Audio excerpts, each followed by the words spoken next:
அவசியமே கிடையாது.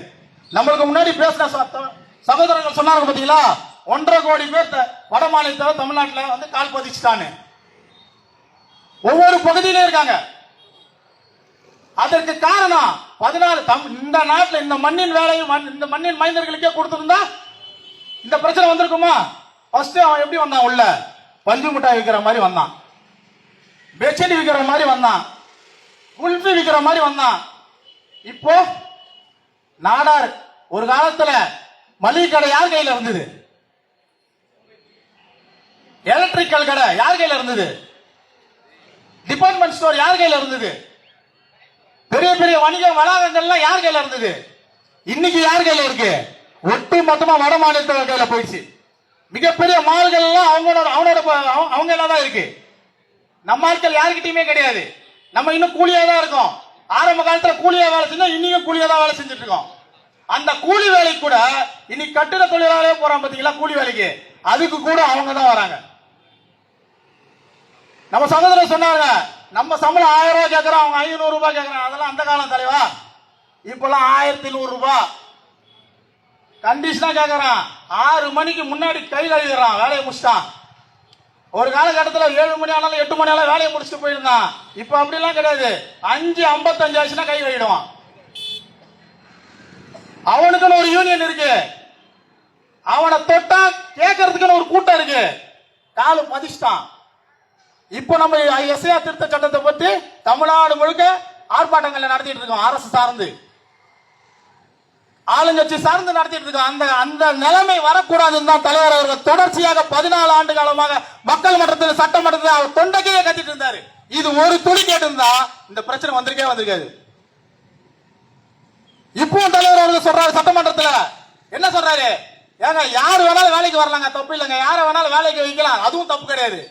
யார் வட மாநிலத்தில் வேலைக்கு வச்சிருக்காங்களோ அவங்க உள்நுழைவு சீட்டு முறையை பயன்படுத்தணும் சொல்றாரு தலைவர் அவர்கள். யாரு எங்க இருந்து வர, எந்த ஊர்ல இருந்து வர, எவ்வளவு நாள் இங்க வேலை செய்வ, எத்தனை வருஷம் இங்க வேலை செய்வ, எப்ப நீ திருப்பி மாநிலத்துக்கு போவ, அந்த முறையை கொண்டு வாங்க தலைவர் அவர்கள் சொல்றாங்க. அப்படி ஒரு விஷயத்தை கொண்டு வந்தாதான் இங்க நடக்கின்ற குற்றங்கள் முக்காவாசி சட்ட ஒழுங்கு குலையுது, சட்ட ஒழுங்கு சீர்கட்டுருச்சு.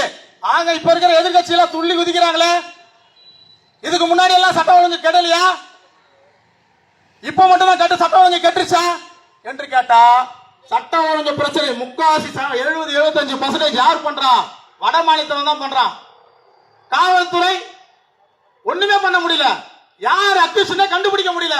எல்லா மூஞ்சி ஒரே மாதிரி இருக்கும். நம்ம தமிழர்கள் பாத்தீங்களா, என் முகம் ஒரு மாதிரி இருக்கும், அந்த மகேந்திர முகம் ஒரு மாதிரி இருக்கும். இங்க உட்காந்து ஒருத்தருக்கும் ஒரு பேச வேலை இருக்கும், ஒரு முகம் வேற மாதிரி இருக்கும். ஆனா அவங்களை பார்த்தா ஒரே மாதிரி இருக்கும். ஆமா சார், இவனை எங்கேயும் பார்த்த மாதிரி இருக்குது. அப்புறம் பார்த்தா அங்க ஒருத்தன் நிற்பான், அவனை பார்த்தாலும் அதே மாதிரி தான் இருக்கும். அப்ப ஒருவேளை இவன் பண்ணிருப்பானோ? இருக்காது. அவன் பண்ணிருப்பானோ? இருக்காது. தேட முடியல.